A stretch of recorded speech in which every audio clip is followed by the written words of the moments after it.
Yes, that's right. It's Joe here live for Joyrider TV, back with some more very interesting Q&A. And slight change of agenda. We're going to get on to our main topic of discussion shortly, which is how to make it safer and easier to sail your boat when the wind is on. So how can we take some of the kind of anticipation and maybe fear out of the sailing experience? But before we go on to that, Jim has entered the live chat with a very strong entry of the super sticker, keeping the Q&A ad free. Thank you very much, Jim, for that. And Jim is straight in with a question. And because Jim has led with a super sticker, that puts him to the top of the pile, the top of the list for what we're going to talk about. And so straight in with Jim's question, which is Jim has got a Hobie Pearl and he's having trouble retrieving, which would be, it's got a rolling spinnaker, Jenica, or whatever we're going to call it. I'm generally, as you may have observed, I'm generally calling anything that looks a bit like a spinnaker, because the spinnaker in the traditional sense of the word, where you've got a, where are we? Sorry, just getting organised, aren't we? Where we've got our sailing boat mast, and we have a spinnaker pole, and then the spinnaker would be like this. On the types of boat that we're talking about, unless you happen to sail a shearwater, hello to all the shearwater sailors out there. Unless you happen to sail a shearwater, you will not be using a spinnaker like this, which is flown from a mobile spinnaker pole. You will be flying a spinnaker, which it might be, strictly speaking, it might be an asymmetric spinnaker, it might be a Jenica, although the difference between the two is a little bit hazy, where the spinnaker is flown from, in fact, we're talking catamarans, so it's flown from a fixed bowsprit, more like a big jib like this. So that is why I am calling a spinnaker, because the word spinnaker is much more widely recognized than any of the other terms. That is why, even if it's not perfectly correct, it is the accepted vernacular for a temporary sail that is put up just for sailing downwind. There is, of course, the code 0 as well, but let's not confuse the issue. So Jim has got a Hobie Pearl, which has got a rolling spinnaker. So we've got very nice indeed. And says, I'm having trouble retrieving it. Most of the time when I furl it in, it ends up flapping when he's going upwind. Should I consider going for a regular like shoot or snuffer style bowsprit, like most common type that we see these days, or is there some other kind of solution? Okay, so I am reasonably new to using the rolling spinnaker, but what I have learnt is, what I learnt at NACRA is the rolling spinnaker responds well to having loads of tension in the luff, in the front edge. No, we don't want to pull it so tight on the halyard that it takes the tension off the forestay. So if we get rid of him, and what is going to be most appropriate, we're going to use this one. So here's our boat, and here is the forestay going to the bridle wires, spinnaker pole, something like this. So we want to crank on the tension in the front edge of the spinnaker. So this makes it quite different to a regular asymmetric spinnaker, because on a regular asymmetric spinnaker, we don't want it to be as tight as possible. But this is going to make a really big difference to how it rolls. But when we can do this on the land because it's on a roller, so very convenient. So we can get this tension done on the land. But what we don't want to do is put so much tension in the front of the spinnaker that it's taken tension out of the forestay. So you just need to keep an eye on that while you're tensioning it. Now, that is phase one of getting it to roll better. Then phase two, and I've only got two phases, to be honest, is when you come to roll it, put the boat very deep downwind. So the wind is coming from almost straight behind. If you've got the wind coming from almost straight behind, when you go to roll it, it will take all of the load out of the sail, which should make it roll a lot more easily and a lot more satisfactorily. Yes, you'll have a much better end result. So, and then keep rolling it. And what the guys at NACRA was suggesting is keep rolling it so you actually end up rolling the sheets a bit round the sail, which takes the sheets off the trampoline, which is nice. Tidy trampoline is good. Yeah, and the sheets will help to wrap up the sail as well. Yeah, but that is pretty much all that we've got. Make sure you're sailing straight downwind or almost straight downwind when you come to roll the sail, and get loads of tension in the luff. See how you go with that. Because if you decide to opt for going for the chute, then it's not going to be a particularly good solution, because the rolling spinnaker should have a more chunky, like it should have a bit of rope running down the luff of the sail, which would mean if you're trying to pull it into a chute, it's going to be too bulky to go in there nicely. So there we go. Let me know, Jim, if you've tried either of those methods. I have seen that we've got a comment from Philip, who has just got, I think it was Philip who got this absolute bargain of a pearl in Ireland, and he has had his Jenica with no problems with the furler so far. And if it's so far, that should mean there shouldn't be any problems that arise. So there we go. Okay, so there we go. Thank you for your question, Jim, and for your super sticker. All right, yes. So key topic, making it safer in high winds and easier. Now, the reason this topic has arisen is because this week Wildwind Vasiliki Lefkas, Greece, it has been very windy pretty much every day, and I happen to have been coaching this week, and the topic of the coaching wasn't meant to be how to sail the boat in extremely high winds, but it did end up being that. And I thought we covered some topics which would be useful for everyone. So I thought this is why we should lead with this.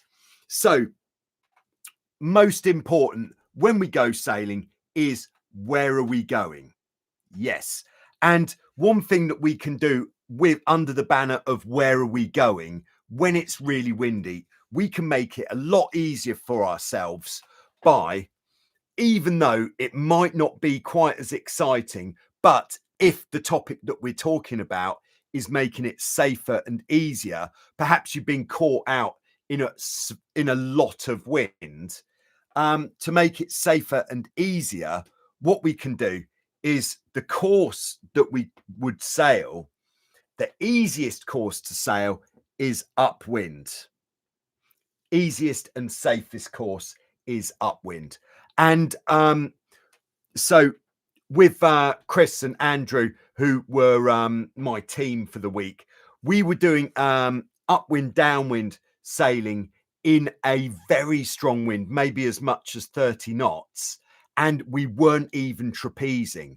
So the first thing, once we've established that the course we're going to sail is upwind, downwind, rather than if we're reaching, then if we look at how the wind is hitting the boat when we're sailing on a reach or on a half wind course, the wind is hitting the boat side on, which to me, just looking at that, would suggest that is going to be the most powerful point of sail that there is. And that is going to mean it's going to be the most difficult point of sail to manage, to be able to sail safely and feeling like we're in control of what's going on. And that is why we're going to try to avoid the half wind beam reaching course when it's really windy, if your objective is to sail the boat as safely as possible. So sailing the boat upwind, how can we manage this power that we've got? Well, the first thing that we can do is, and this is always going to help, is we're going to really wind on the downhaul. That is going to be the preparation that we're going to use for this style of sailing. A nice flat sail is definitely going to be easier to manage than a very full sail. And we are then going to be sailing very close to the wind. So it's a real balance when we're sailing this close to the wind, is have we got good positive steering as we sail on this course? If you feel that the boat is starting to really slow down, and what you'll see is the front part of the jib might even start flapping, jibbing. If you've got a jib traveller all the way out, and then jib sheet as tight in as you can go, that's going to help to flatten off the jib. But the jib is going to be your kind of guide to how close you can go to the wind. With the jib Telltales, if you've got a little window, which looks like this, a little jib telltale window, then, and you've got a telltale on either side of the sail, then the one on the outside of the sail absolutely always should be flying straight back. So that's the one that you can see through the sail on the leeward side, whereas the telltale on the windward side of the sail, the side of the sail that we're directly looking at. So just to clarify these terms, is this going to, oh, all right, we've dropped a pen. Dog, can you get that for me? No? Okay. Hoping that, I've got a dog. He's in here hoping that the dog doesn't start chewing the pen. That would be messy, wouldn't it? There's the windward telltale and the leeward telltale there on the jib. So the windward telltale we can actually have flying pretty much straight up, which means we're sailing really close to the wind in as far as the telltales are concerned. We can even sail with the front part of the jib slightly flapping, as long as you feel that you've still got good steering. If at any point you feel that the jib's flapping too much and the boat is sailing so slowly that you can't steer, then that is when we would just back it off the wind slightly, just to keep the steering good. Okay, that is phase one, the course that we're sailing. We're taking it really high. We're not even going to worry about using the trapeze. We don't need to, even in 30 knots. When we start using the trapeze, what does that do? That means that to support the crew being out on the trapeze, we need to sail with more power, which is going against the prime sort of objective here of sailing it safer and easier. So don't worry about the trapeze. Now, the next thing that we can think about is what are we going to do with the main sheet and the traveller? Well, we want to be sailing with the main sheet as tight as possible, which on a Hobie 16 might mean actually getting it block to block. But if you feel that you can't get it block to block, and if it's getting on for 30 knots, you certainly won't be able to if you've got the traveller in the centre. So what we're going to do, what can we use to indicate the traveller? We'll just highlight it with a pen. Is we can let the traveller out until it's in a position where we're able to get the main sheet blocks all the way together, or at least really tight. If you're sailing a anything other than a Hobie 16, in fact, the way to establish what is tight is if these are our two main sheet blocks, if they are completely vertical on the boat, then that would usually imply that it's tight. If the top block is sitting out to the side, not tight. So tight, not tight. So we want them to be tight. If you can't get it tight, let the traveller out a little bit more and sail with the main sheet in that position. Okay, if the main sheet isn't in tight enough as well, something else you're going to feel is the boat isn't sailing very fast. So you might think, okay, we're going to bear away a bit because we need some more power to get the boat up to speed. Hope everybody's with me so far. But the reason you're not feeling that you've got the power is because you haven't got the main sheet in enough. It's a kind of almost like a dog chasing its tail, or yeah, let's go with a dog chasing its tail. If the main sheet isn't in tight enough, you can't sail close enough to the wind. But if you're not sailing close enough to the wind, you can't get the main sheet in tight enough. So crank the main sheet in and turn the boat towards the wind so that your jib telltales are doing something like this. And then that is the course that we're looking to sail upwind. Very good. Now, crew position on the boat. We want to, what we're feeling when we're going upwind, and crew position is related to the trim of the boat. So another way of determining our course, are we sailing close enough to the wind? And if we've decided, all right, we're going to go out and we're going to sail upwind, because upwind is going to take us kind of like away from hazards, away from the beach for a bit. Like if you've got an onshore wind, all right, we'll sail upwind. And then when we feel we're reasonably far out, we're then going to turn downwind and off we go. All right. So if we've decided that we're sailing upwind, then we want to look at the trim of the boat. Just like to interject by saying thanks very much to RJ Fleet for the super sticker, keeping the Q&A ad free. Okay, RJ Fleet, I will come on to your question next. Yes, it's the official Q jump that is made possible by the super sticker. All right, very good. Trim, meaning forwards and backwards movements on the boat, or the angle at which the hull is sitting in relation to the water. So if when you're sailing upwind, you feel that the bows are lifting slightly, then that means, yes, you are sailing upwind, and yes, you are sailing in the safest possible manner. So if we have our bit of sea here and we feel that the bows are lifting a bit, then that really means that you are, oh, sorry, that's not very straight, is it? What about if it's down here? That means that we really are sailing upwind, because if we're really sailing upwind, then we should be getting some lift at the front of the boat, because the wind coming down is blowing on the mast, blowing on the boat, and blowing it all backwards, which means that it is going to lift the front of the boat if we're sailing properly upwind.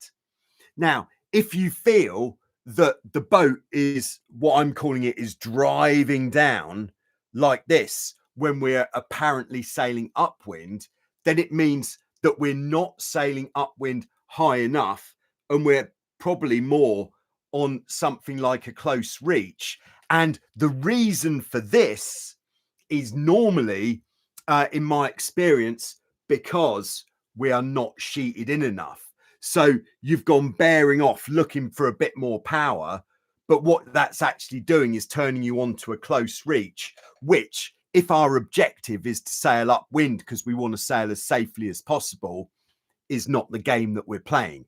So you want to turn the boat upwind, and the dog chasing its tail is, if we sheet in tight, we can sail close enough upwind.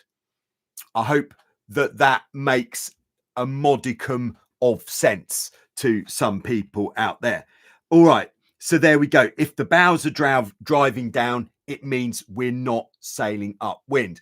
A video that I've got coming soon, by the way, is going to be called something along the lines of "I pitch poled upwind," and then it will have the tagline, "Really?" ? And we're actually going to demonstrate what happens to cause the upwind pitch pole, which will be both entertaining and interesting at the same time, and informative, of course. All right, so that is our upwind course. And then what that leads us to is when we want to tack. Oh, and sorry, the bows are lifting, which means it will be necessary. The main sheet is now becoming the people on the boat. That might make it necessary that the crew needs to be up by the front beam to try to keep the bows down a bit. And the helm should try to get a little bit further forwards, because what we definitely noticed with Team Poland last week was the comfortable place on the boat to be is at the back, near to the back beam. But we do want to still keep our weight pretty much together, which means we just need to get our weight forwards a little bit. Okay, so when it comes to the tack, one of the most important things on the tack, if we're sailing on this good course, we're sheeted in tight, we can steer, that is all the setup that we need. Of course, checking where we're going to tack into. And then as soon as we go into the tack, and we found this yesterday afternoon, if it doesn't happen, this is the most likely cause of a capsize when it is really windy, is the backwards. Because if your crew doesn't go right forwards to what is going to become the new windward corner of the trampoline, then the wind, it will get, because the boat is pointing directly into the wind blowing straight back onto the mast, jib probably backed as well. That means that the wind's going to get right under the trampoline.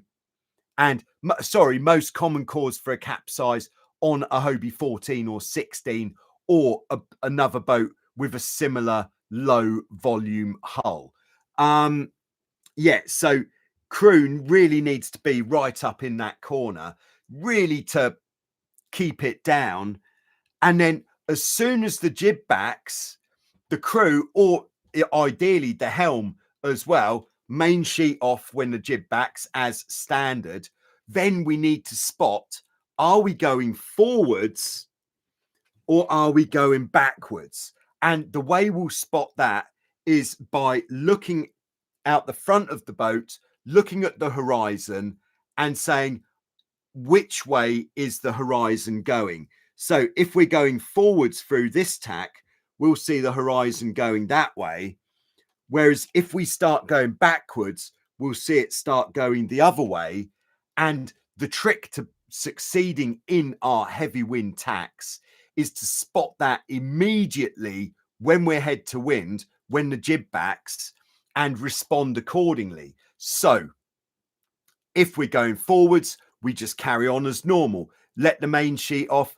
Don't be in too much of a rush to get across the boat because the crew's taking care of business there up at the front beam.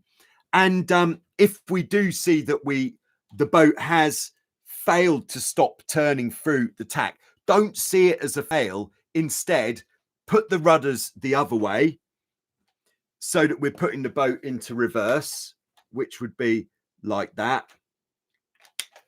The boat will then reverse round like this pretty quickly in a heavy wind. And then when you feel that you've got to about 45 degrees from the true wind, then making sure that your main sheet is still loose, then pull the rudders towards you slightly and you should feel the boat start to sail forwards. There we go. All right. So having to do the 3-point or reverse tack is not a fail. It's just something that you have to do sometimes when it's really windy. It is, yeah, definitely important. Okay, so that is all we're going to talk about for upwind. When it's really windy, we want it safer and easier. Now, one of the more tricky bits to pull off when it's really windy is the bear away, because what we're going to do is we're going to sail the boat upwind and downwind. This is going to be our best strategy to keeping the boat upright. We're not going to talk about jibing at this stage, although Team Poland last week nailed some absolutely beautiful jibes in 30 knots of wind.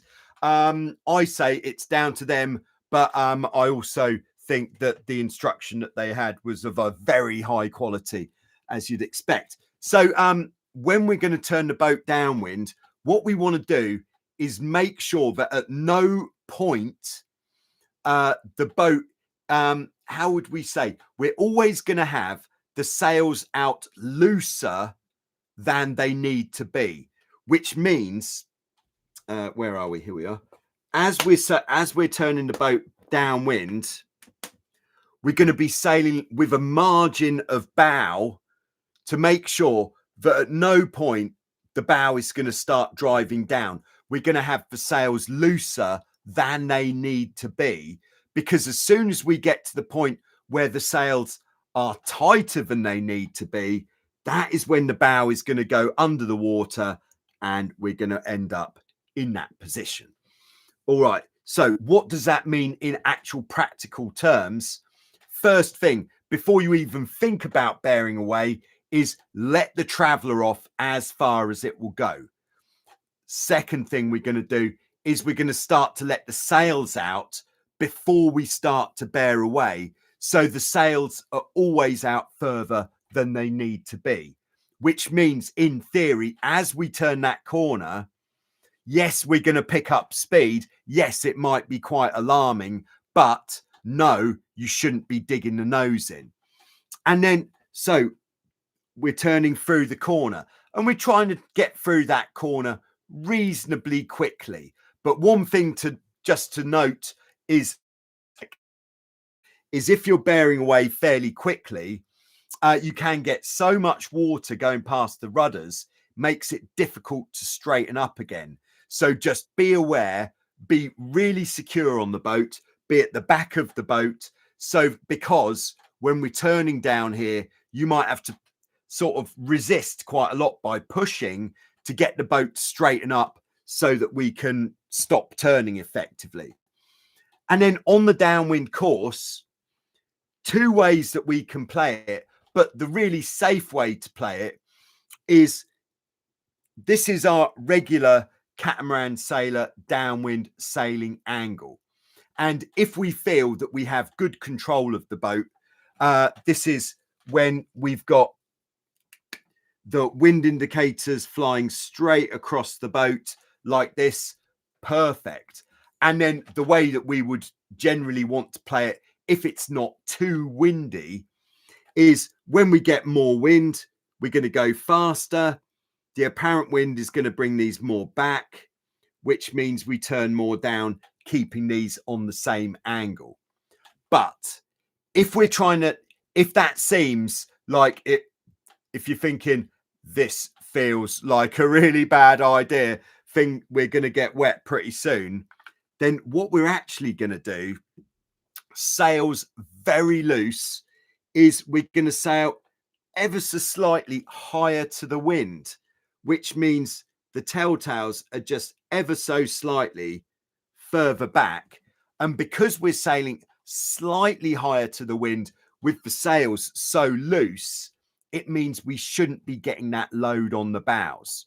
No, we're not sailing as direct a line downwind, but yes, it's less likely that we are going to drive the bows in, which when it's very windy, and I think we did it on Tuesday, I did it with Andrew, where we were just bombing it downwind, traditional catamaran sailors angles, and gust from direct from the gods came and just flattened us immediately, and we went from sailing along to upside down probably in 2 seconds or something, and we don't want that. So by sailing a little bit closer, that is less likely to happen.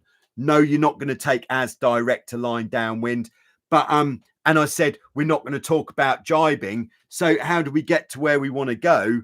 We make sure that we tack in such a position that is going to give us that downwind leg that we want. And then I've done a video on this. If we're coming down like this, but we want to get over here, we'll do the long tack. Yes, it means we have to do another bear away, but it means we avoid jibing. Okay, there we go. We're going to park that there. I think I've talked about this for long enough. Of course, if you've got any questions, then maybe I've got the answers. That's the idea, isn't it? Okay, back to the live chat. In fact, as we go back to the live chat, very exciting announcement to make. You're going to be the first guys to know. You in the live chat, the 24 of you who are tuned in right now. So, yes, I've just launched this year's Wildwind Sailing Holiday raffle. Yes, that's right. You could win a week's sailing or healthy options, which is things like yoga, Pilates, exercise for the non-sailor in your life. At Wildwind Sailing Holidays in Vasiliki, Lefkas, Greece, for 2 people. So that's either sailing or the healthy options program. It will be for next year because the raffle is going to expire after this year's season has finished. But that has just been launched. And in fact, I'm going to just paste the address of the raffle into the live chat so you can get in there straight away and enter. The more tickets that you buy, the more chance you've got of winning. And this year, because we're having a rollover raffle, because unfortunately, I think it's Tim who won. Is it Tim who won last year? I think I can find that out quite easily, can I? Yeah, Tim, who won last year, had to pull out, and unfortunately he couldn't come.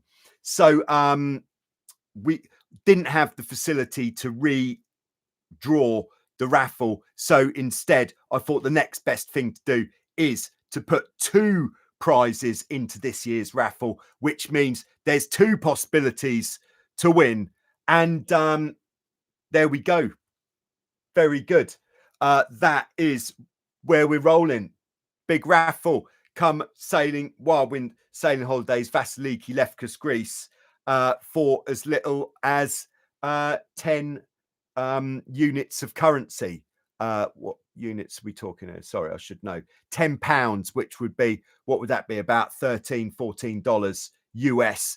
And it's easier to get to Vasiliki from the USA than you might think. We'll talk about that another time because we've got to get back to the live chat right now. Okay, so in the live chat, in fact, as promised, because of the entry of the super sticker, we're going to go to RJ Fleet's question. So the super sticker in the live chat does give you, let's call it the Q jump, which is nice. So RJ from Lake Benton, Minnesota, USA. He said, you mentioned in the recent past you would make a video, oh dear, on properly stringing the 6-to-1 downhaul. Are you still planning on that, or could you explain it now? Yes, I can actually. God, this could be pretty good actually, I think. Can it? Have we got the facility to do this? If I had a bit of rope, I'd be dangerous. I'd actually, because I've got some blocks. Yes, they're bigger than downhaul blocks, but all right.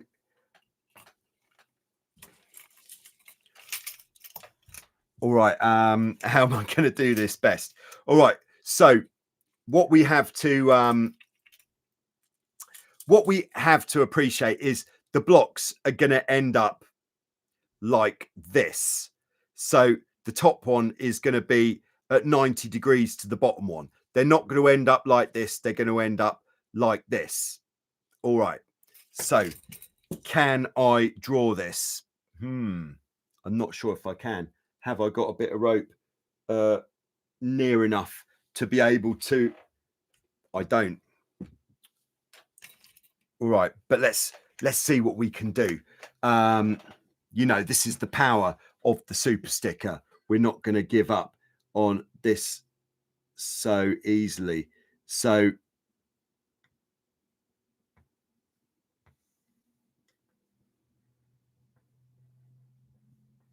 that is our top block, by the way, which I can't remember how it would look. It would go to the boom like that, and then the bottom block. How are we going to draw this? Sort of like this. We've got the cleat like that, and then we've got the next one. Okay, I hope everyone's enjoying watching me struggle with this. Okay, and there is the becket where the rope starts, and that's where it attaches to the mast. All right, everybody good with this kind of, so that is that. Yeah, and that is that. Okay, so gonna draw it in red because the downhaul on Bad Boy 95 is red. Yes. All right, so we're starting off, the rope would be tied on here, and we're going to start off by going to the middle of the top block. So if you don't start off by going the right way, you're on for a fail. And then what we'll do is we're going to go up that side, so up the near side of the middle, and then that is going to come down. Which way is it coming down? God, you've got to think about these things, haven't you? It's going to come down this way and go round that outside one on that side. And then that is going to bring this one to the outside of what I'm going to call the back, furthest away from the cleat. That's going to come down the front, which naturally brings that down to this one. We've done it wrong. Unless with the power of it's a little bit of cheating here. Hope everyone's enjoying this bit of special artwork. Yeah, okay, so the cleat is now on that side. God, where were we? All right, so then that is going to go round there, up there, because we're trying to keep the ropes going square. So does that make any sense at all to explain it like that? So the rope from here coming up there is going to come to there. So that's what I'm calling square. So we're kind of making a square on the outside. So then the rope is going round this one. So that's it on the outside. And then that's going to finish off coming through the middle, through the cleat. Lovely. very nice. And that is the route that our downhaul is going to take. But RJ, I am going to make the video. I've just to be honest, I completely forgot about it, because it's like when I'm doing a coaching week, all of my attention goes into the coaching. That's why there hasn't been many videos during the week, because when somebody says, Joe, we want you for the week, I say, okay, you're getting my full undivided attention, which means I'm going to forget about everything else that I said I was going to do. And it just happened, we were talking about the trapeze harness, which is why there was the trapeze harness video. But today I finished the coaching, yesterday. So I've actually been out doing some absolutely banging sailing this afternoon. And yeah, so I hope, RJ, that is perhaps making it a bit clearer. But the bottom line is the blocks need to be not like this, but like this. And the first place you go from the becket on the bottom block is to the middle. That is going to put you on the right path. Yeah, so there we go. Talking of great sailing in Vasiliki Bay today, Captain Shelby's on board. Greetings from Vasiliki. And yes, I did go sailing with Captain Shelby because Captain Shelby was one of the contributors to the Tornado campaign sponsorship to get me to the World Championships. And we went out and we had what has to be called one of the most eventful sails I've had in the last few years. And yes, we had 3 cameras and a microphone on board. And yes, the video will be coming. I'm going to try to get it ready so that cut is out at the usual time on Sunday. But channel members, you'll be able to see that as soon as it's ready. Yeah, if you can't wait. And yeah, there was some magic moments in there. And I think one of those magic moments is be careful what you wish for. When one of the instructors on the Wildwind Beach has been saying, Joe, I want to be in one of your videos. Not like this, you didn't. Okay, but that was a pretty epic sail. Bernhard's on board, who's also with us this week at Wildwind in Vasiliki, living the dream. Oh, yes. Boris is on board, channel member Boris. Nice to have you with us, Boris. Greetings from Florida. Channel member Ryan is on board as well in Maui. I'm assuming in Maui. Hello, Joyriders from the deep Pacific. Yeah, Maui. Hurricane Kiko on the way. Fingers crossed. Yeah, well, our fingers are crossed for you, Ryan, that you don't have to take your boats to the top of a mountain to escape the weather. But yeah, cool. Weather. Yeah. Hobie Pearl looks like a nice one. Absolutely great looking boat. All right. If Jim didn't see this, Philip asked, where are you based? Hobie Pearl sailors clubbing together there. We've got Greg on board, channel member Greg in San Diego, California. Yes. I'm definitely going to get to San Diego, California at some point so that I can enjoy the just the occasion that is sailing in Mission Bay, because so many boats that have been featured in Show Us Your Cat have come from Mission Bay, San Diego, California.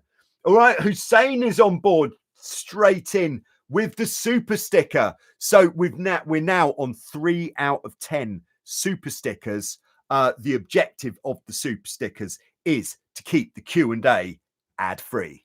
Yeah, nobody likes having to, while they're watching the Q&A, doing an oil change on your motorbike, and you've got oil all over your rubber gloves, and an ad comes on, and to get to the skip ad button, you don't want to be poking your whatever you're watching it on with an oily finger. Oh no, let's keep it ad free. Thank you very much, Hussein. All right. Yeah, so I'm coming to Mission Bay at some point. Max is on board from Rosenheim, Germany. We had nice wind blowing 15 knots yesterday. Great time on my Taipan 4.9. Very good to hear. All right. Boris says, since we're talking about Telltales, could you go over the use for the bottom and top Telltales? Yeah, that's a good question. All right.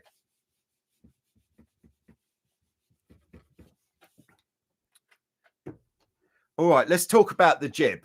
Perhaps a little bit more straightforward. So, and let's just say we've got, to keep it simple, we've got two sets of Telltales, green starboard inside.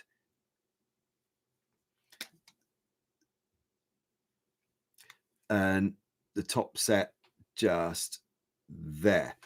All right. So in an ideal world, you know, the ideal world isn't what we were talking about just now when it comes to sailing upwind when it's really windy, or even when it's fairly windy.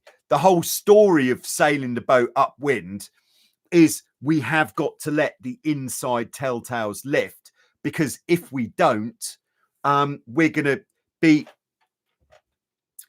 what I like to call, what do I like to call it? The upwind jib telltale paradox or something. All right. Yeah, Christian's just in there with a super sticker. I'll be coming on to your question next, Christian. Thank you very much for your contribution in keeping the Q&A ad-free. And Paul's in there as well with a super sticker. Thanks very much, Paul. No oily finger needed on the skip ad button. Oh no, not in the Q&A. Thank you very much. Much appreciated. So the jib telltale paradox, don't know if that's the right word for it, but I think it sounds scientific, is that when we're sailing upwind, if we've got good speed, what happens is the as we go faster, we create more induced wind, which means the apparent wind, true wind, let's just say, is always coming from the top. In fact, let's draw on a true wind here. So the apparent wind was here, and we start sailing a bit faster, which means the apparent wind comes more round here. Now, what does that do to our telltales? I'll tell you what that does, is it means that the inside telltales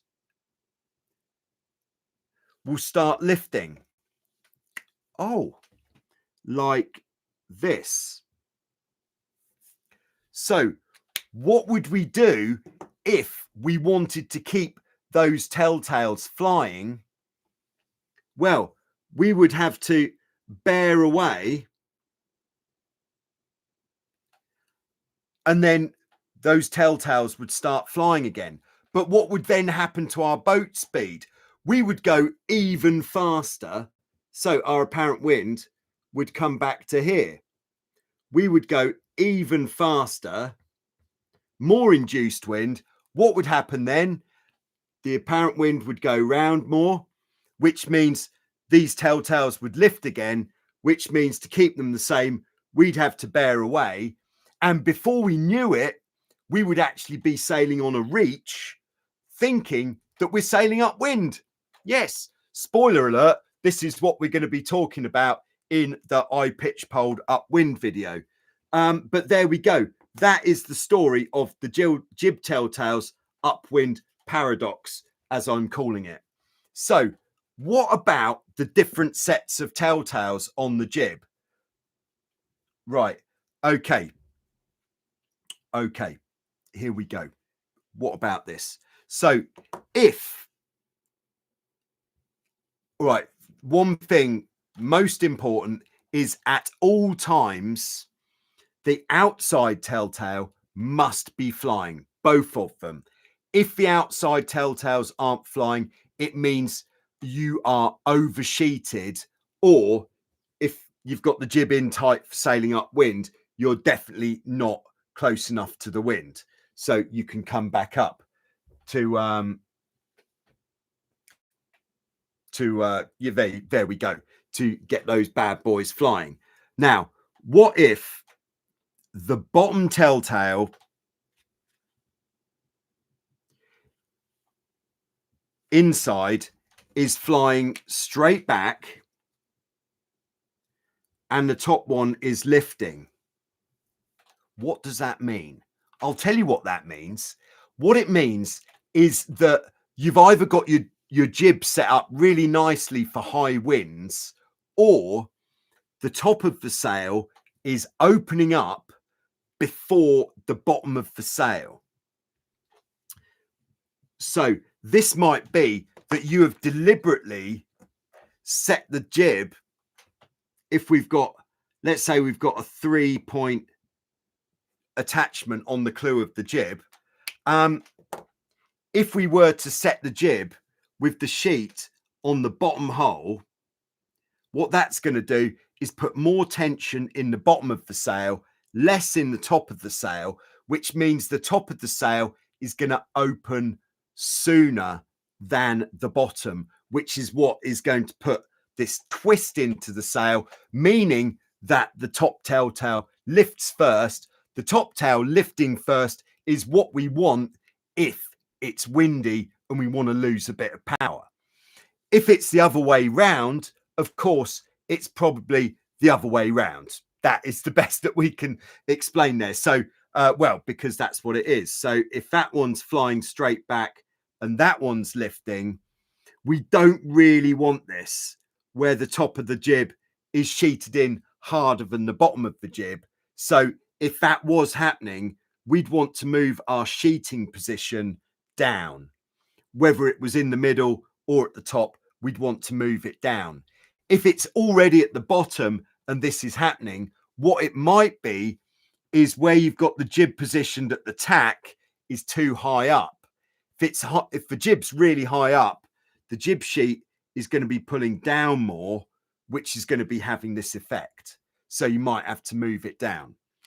I hope that that makes some sense there. So there we go. All right. So back to the live chat, which has become a bit of a bidding war, but that's good because we're keeping the oily finger off the iPad, the telephone, or the skip, or the, suppose it be your trackpad or your mouse. No oily finger. So first one, Christian, who is, I think, is Christian in Canada, or certainly in the north, what would it be? Northwest of the US. Are you as excited as I am for the race to Alaska? Yes. Well, actually, I have been hearing about it. Near Vancouver, British Columbia. Yes. Coming up, the announcement is coming up in 8 short hours. So that is the announcement that the race is coming up, I take it. Yeah, the race to Alaska is from the, this is how my memory serves, from the one of the most northern parts of the USA, but which is south of Canada. Is everyone noticing that I'm struggling with this? And then it races past the Canadian coastline to end up in Alaska, USA. And there have been people who've done this, I believe, on Hobie 16s before. And would I be keen to do it? Yes, I would. What would I like to do it on? Some sort of performance catamaran. Here we go. Christian says 2 legs. Leg 1 is Port Townsend, Washington to Victoria, British Columbia. Okay, we're going to need that next leg in there pretty soon, Christian. Okay, leg 2, nice one. Victoria to Ketchikan, AK. What would that be? Is that Alaska? Maybe. Yes, must be. All right. Nice. Is there a leg 3 or is that as far as it goes? But yeah, AK Alaska. Yes, very exciting. How do I get involved? Who wants to see Joyrider TV? Rather chilly, I should think. 750 nautical miles. Yes, bring it on. I am ready. I've got a woolly hat and I've got a semi-dry suit. A chilly start, June. Yes. Okay, thanks very much, Christian, for your super sticker. Yeah, Ryan, it sounds like you'd need a dry suit. Yes, me too. I've got the forward whip semi-dry that I used for the archipelago raid, which might be up to the job. It's very warm. All right, so back to Paul's question in the live chat. Okay, hello, Paul, by the way, and thanks again for your super sticker, keeping the oily finger off the trackpad of Joy. Okay, I'll calm down a bit. Sorry, I'm getting rather excited with the thought of cold, long distance racing. All right, Paul says, my new sails for my F18 came with all condition battens with 3 extra hard wind top battens. When would you swap out the normal battens for the hard wind battens? That is a great question. Just to explain the question to anybody who might be thinking, what? All right. So let's have a mast.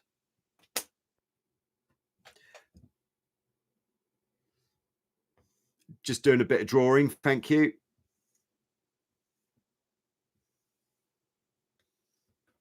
All right. Sail's not quite at, yeah, I'm not happy with the sail. All right, never mind. So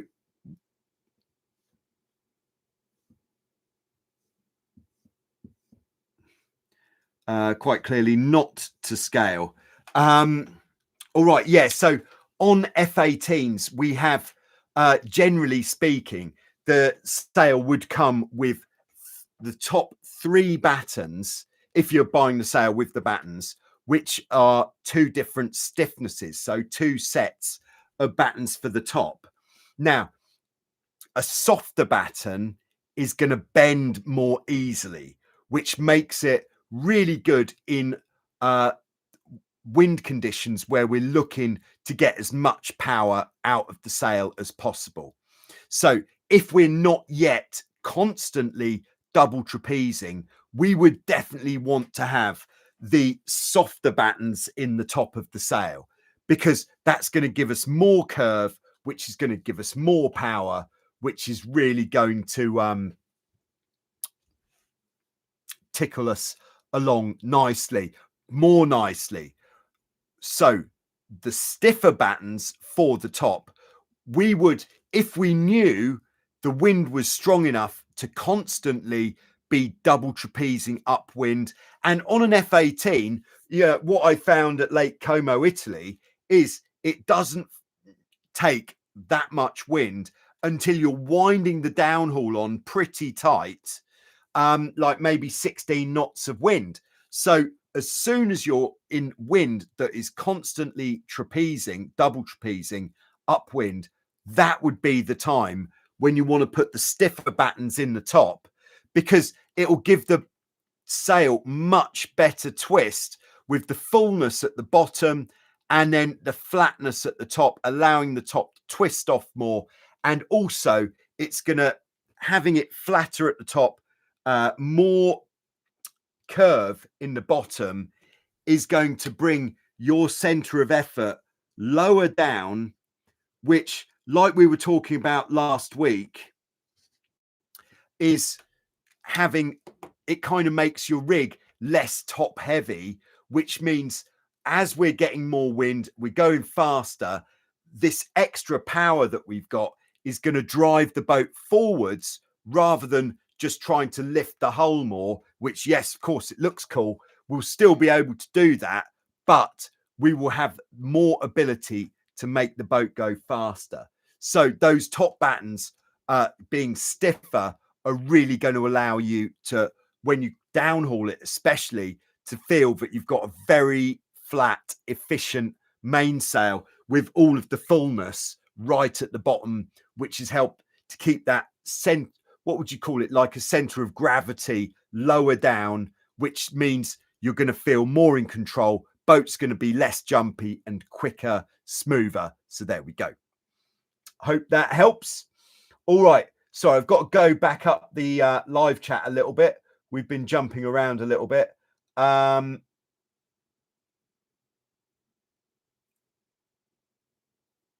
right, yes. Someone who I don't even know what the name is says, how's your day going? Very good, thank you.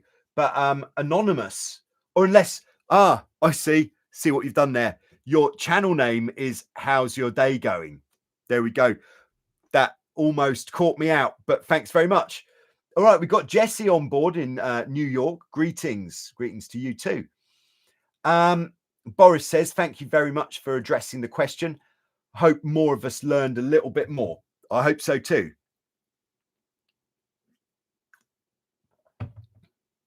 All right, yeah, Jim says, in response to RJ Fleet's question about the downhaul, there is a video of rigging the 6-to-1 main sheet. And Jim said he followed that for the downhaul 6-to-1. Yeah. Is it the same?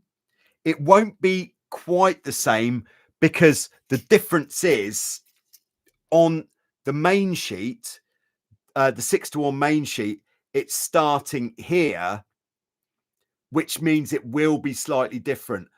Whereas on the downhaul, it's starting here. So I am going to be making the downhaul video.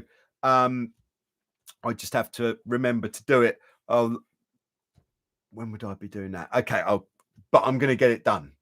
Main thing. All right. Ryan says, sounds like you need a dry suit. Christian says, you definitely would need a dry suit. All right. Kevin is on board in Illinois, in the USA. Great to have you on board, Kevin.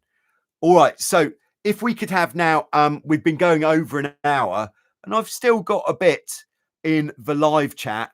So if I'm only going to be accepting questions now, how strict am I going to be? Not very strict, you know me, but only accepting questions that come with a super sticker or super chat. Fernando's with us in Brazil. Great to have you with us, Fernando. Always nice to know that we've got South America on board in the live chat. Very good. Okay. And keeping it kind of, can we say exotic? We've got a request. This is from Igor, who's been making quite an entry on the speed stick. And Igor is wanting to put out a global shout out for, has anyone got any unwanted Hobie 14 sidebars?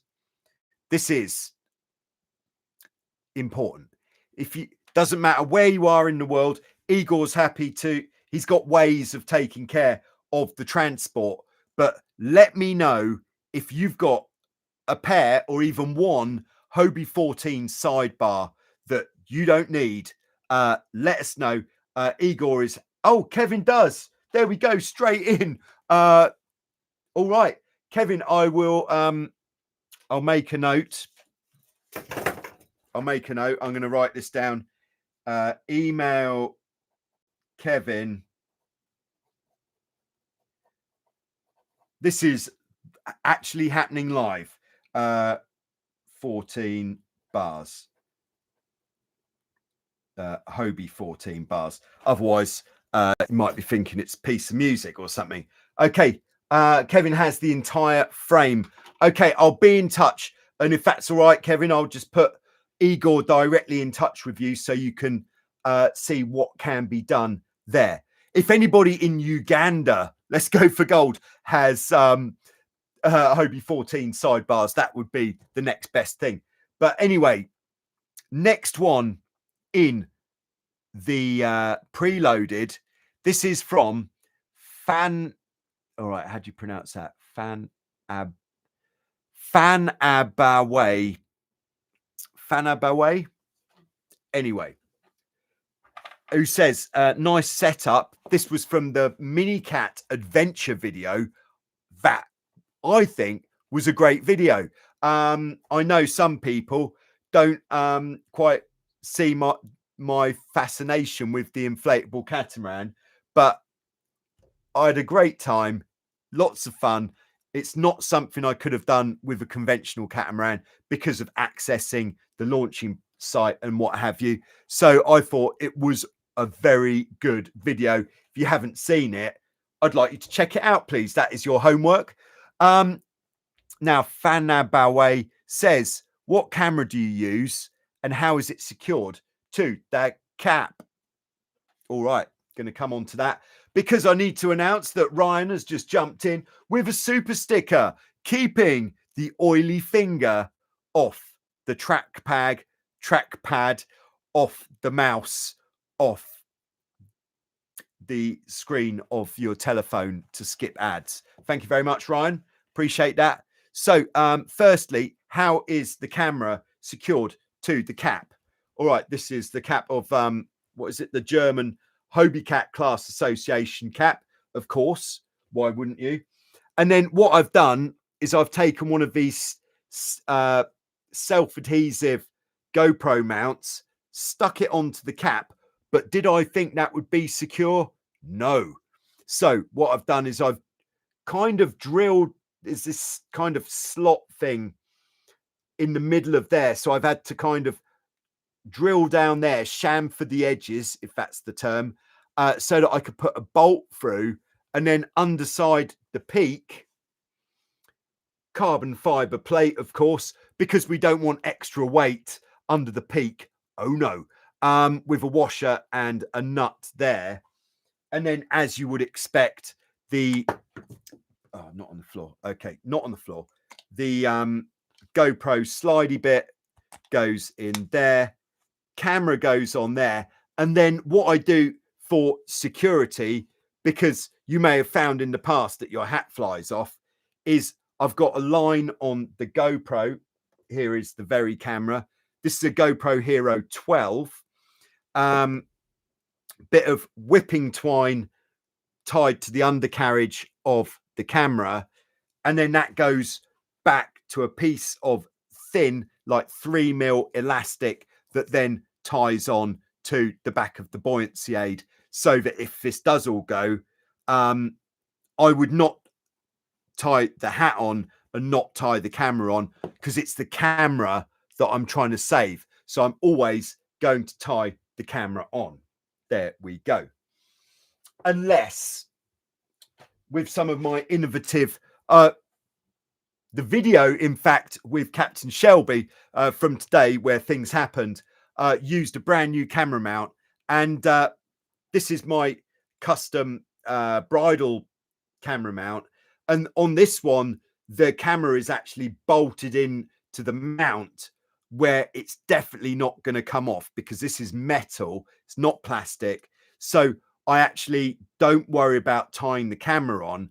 I tie this metal piece on to the boat so that this is not going to go to the seabed. There we go. All right, thanks for your question. Always like talking about cameras. My second favorite topic in technology is talking about GPSs. Yes. And this is a question from John Harris, who says, thoughts on best GPS tool for an Android phone. And it has got to be, give us a sec,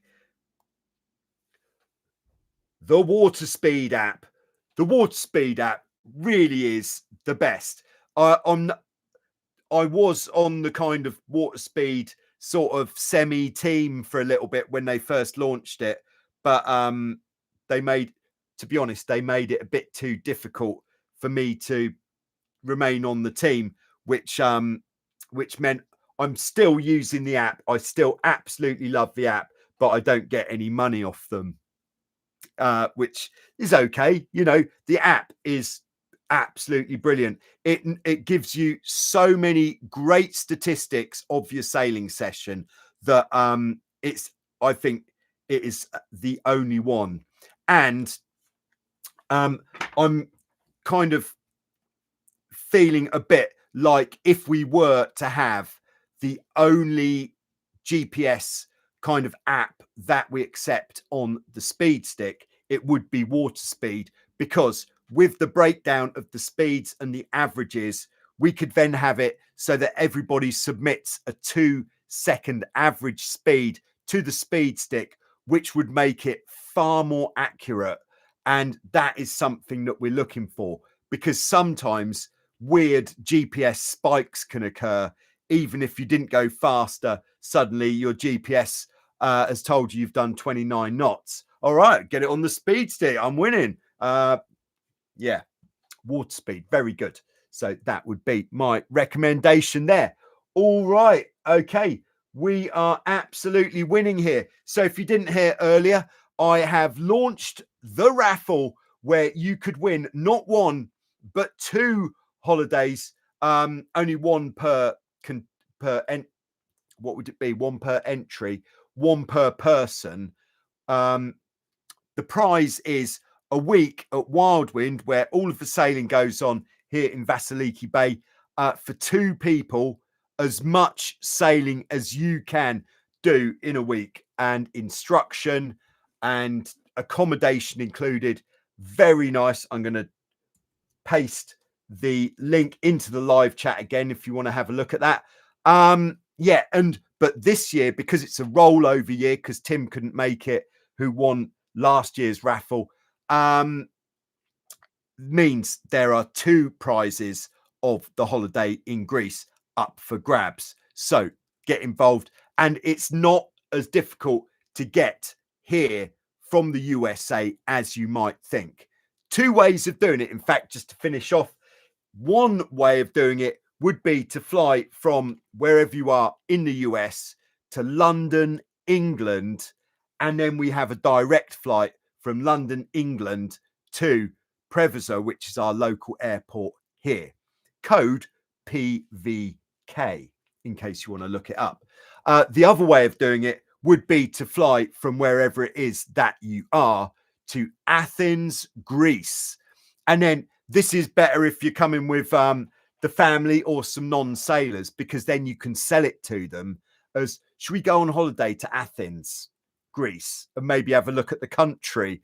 All right, yeah, sounds nice. Then from Athens, best is to rent a car, and then to actually drive from Athens airport to Vasiliki Lefkos, Greece, is only 4.5 hours drive, and it is spectacular, really nice. So there are 2 methods to get to Vasiliki Lefkos, Greece from the USA, but those are applicable to anywhere else in the world that you might be coming from. There we go. Okay, so I think we're going to leave it there. So check out the raffle. Come and see me in Vasiliki. And yes, if you win, we can then talk about when I'm most likely to be here, or when I'm most likely not to be here, if part of the desire to come here is to jump on a boat with me and see how fast we can go, because I wouldn't want you to miss that. Not after today. So video coming on Sunday from the very eventful sail with Captain Shelby. Thanks very much to everybody for the super stickers, keeping the live Q&A ad free. Although we didn't meet the target, we did do better than last week. So thanks for that. Other than that, have a great weekend. Hope you're going to get some good sailing. If you are, get on the speed stick if you're not already on there. If you're on there, notch it up. Let me know. Okay, thanks very much. Oh, and sorry. Hello to Scott, dropping it in the slot. And hello to channel member Jens. Sorry, almost missed you there right at the end. Thank you.